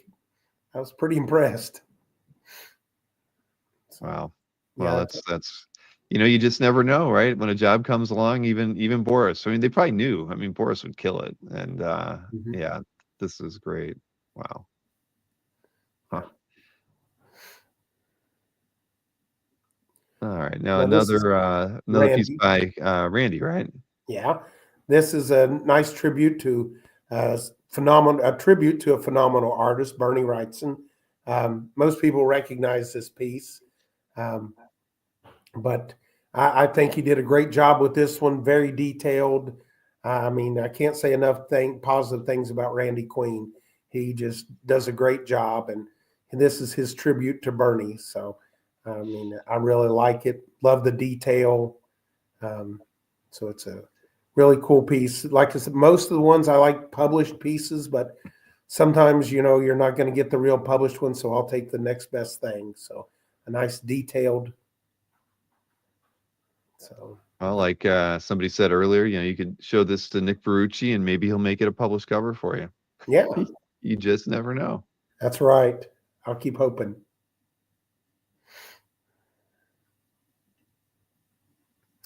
And I think this is Razor, and I think this is the first one of the second issue. But this is another kind of classic Razor Dorian Clevenger piece. People who know Razor or Dorian Clevenger know that. I mean, he did such a good job with these covers. But this is kind of a classic. It's been a number of pinups, posters. Used a few different places, but this is one that I got from the same guy as the other one. So I really like this piece. He did a great job with it. How fast did it take you to email him back and say, I'll take them all? No, it was probably about a minute and a half, 2 minutes. Exactly. Yeah. I get you. I mean, when there's something that comes up like that, you got to jump on it, right? Because you just never know. You just never know. Church basement with a plumbing problem. They got more problems than that, which with all those. That's a good description, though. It is. Yeah. Definitely. Hey, but a lot of natural lighting, Rich. There's a lot more going on in this church basement that has good things going for it.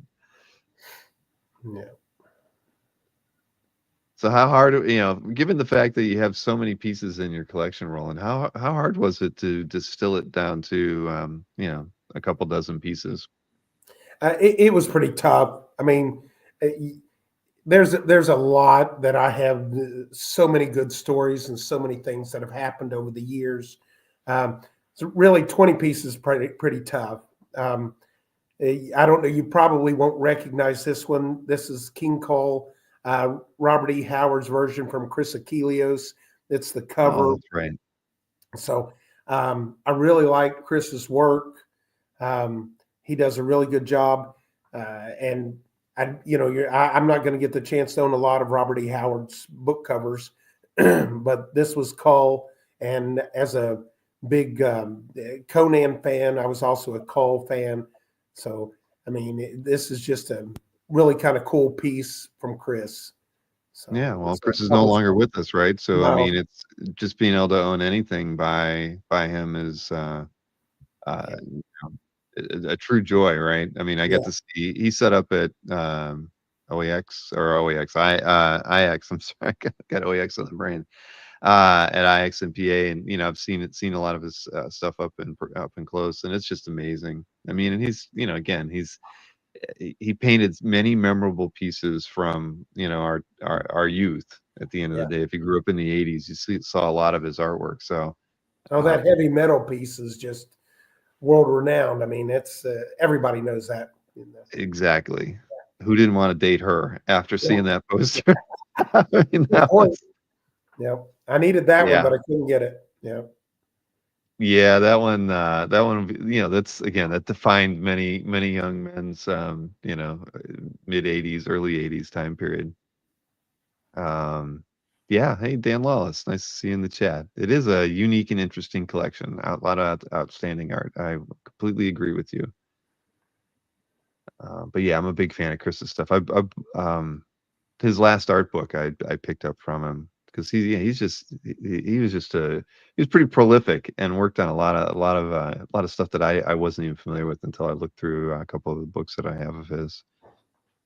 So this is Hoffman, I think. Yeah, this is Mike Hoffman.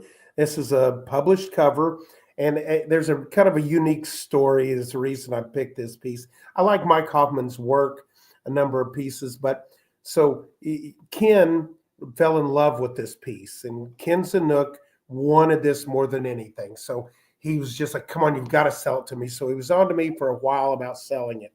So I didn't know that this was a published cover. So I sold it to him because the person who sold it to me didn't tell me it was a cover. I just liked the art. So Ken didn't know it was a cover. So I sell it to Ken. Well, Ken got in a tight spot and he ended up selling it. So then it hits on Heritage as a cover, a published cover, and it sells on Heritage.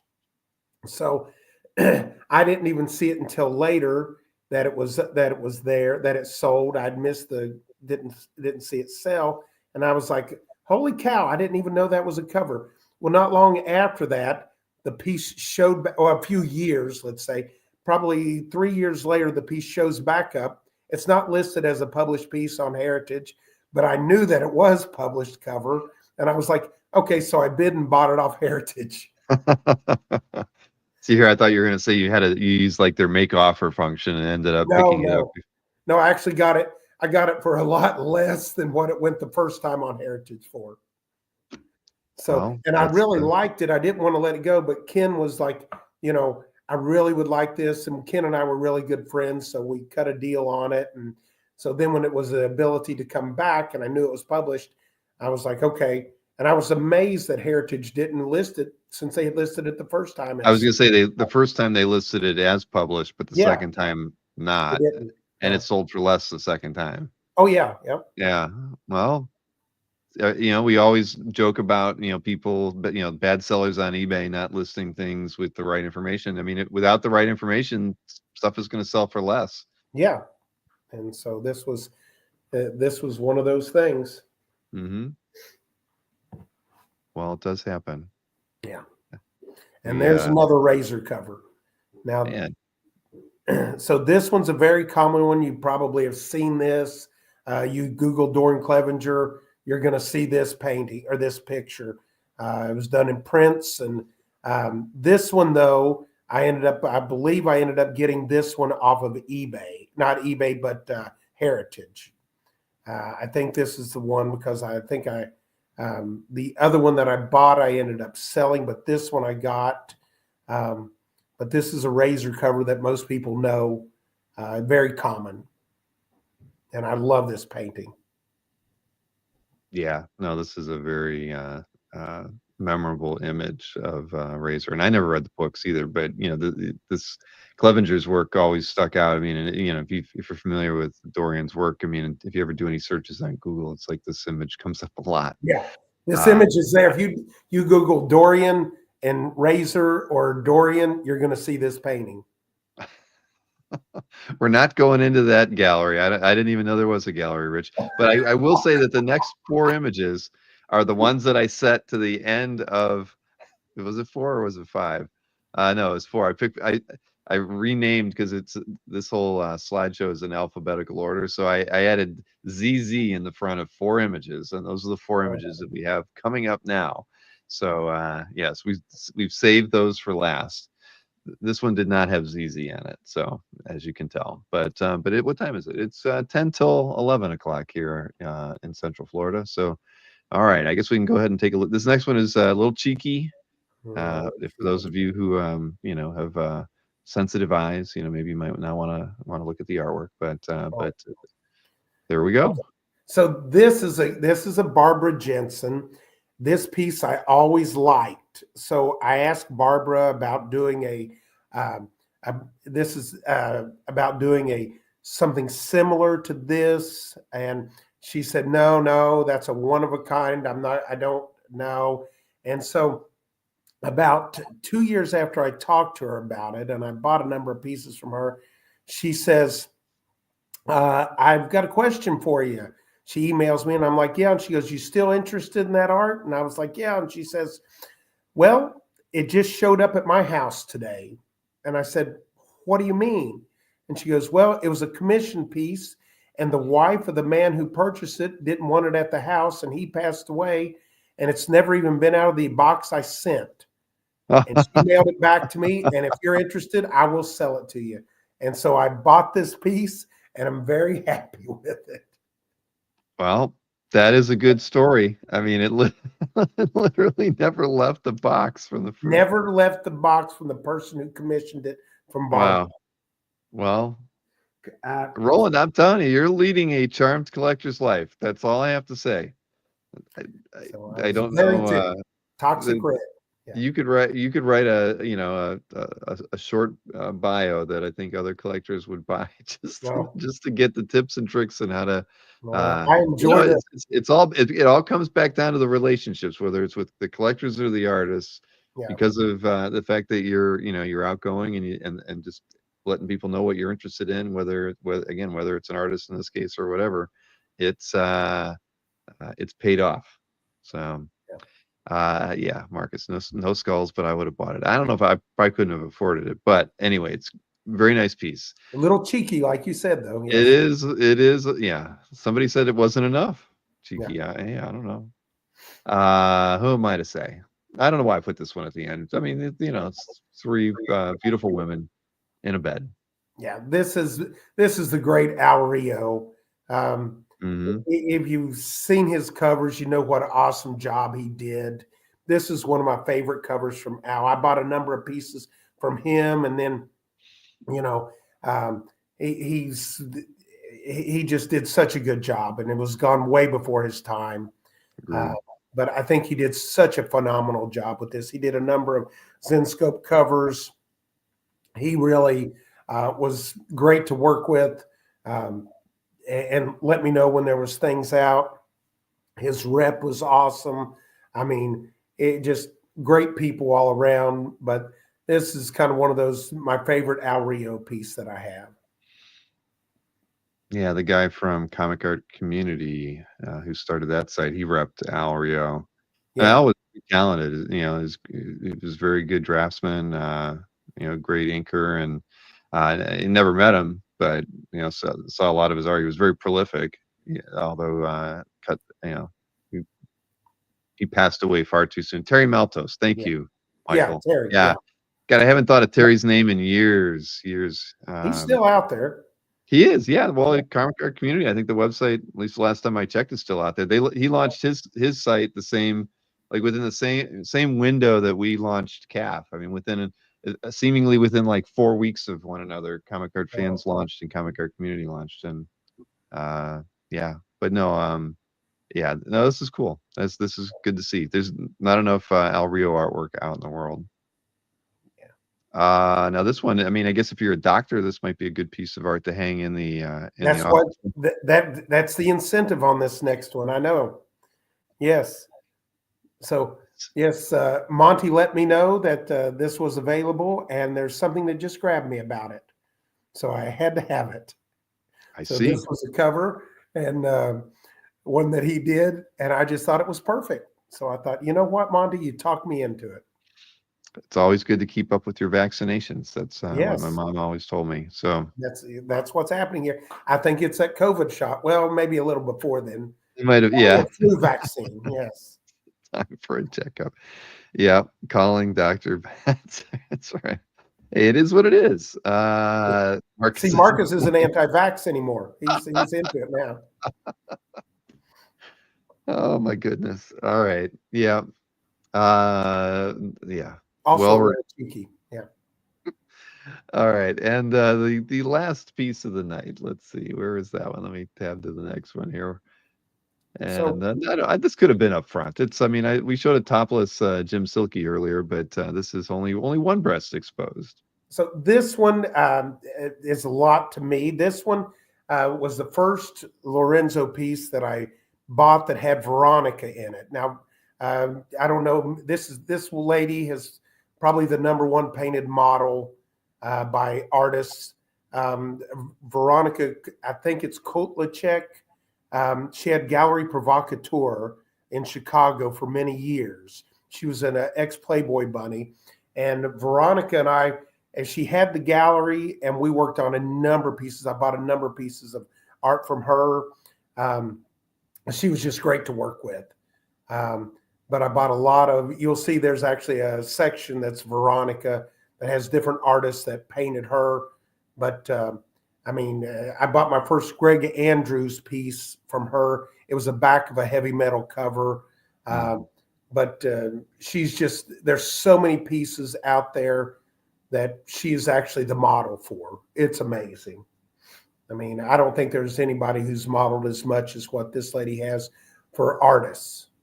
So, but this was the one that I met Veronica over this piece and got to know Lorenzo uh, over this piece. So it's got to know him a little better.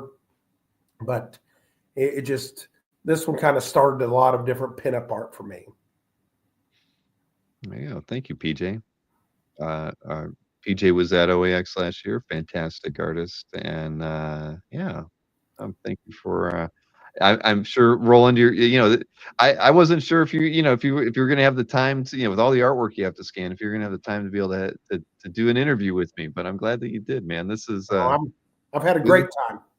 well, I knew going into it that you were going to pick pieces that we weren't used to, seeing regularly in the chats, because we focus a lot on, just straight comic art, illustration, and I had a feeling that we would get to see stuff that we don't normally get to see. I'm really happy. I mean, Clevenger work. I mean, we almost never look at Clevenger work on the channel, and Dorian was such a is a prolific artist, and I think there's even a fair amount of work there, but I can't say that even on a CAF update have we picked a piece by them, and to talk about. So this was perfect.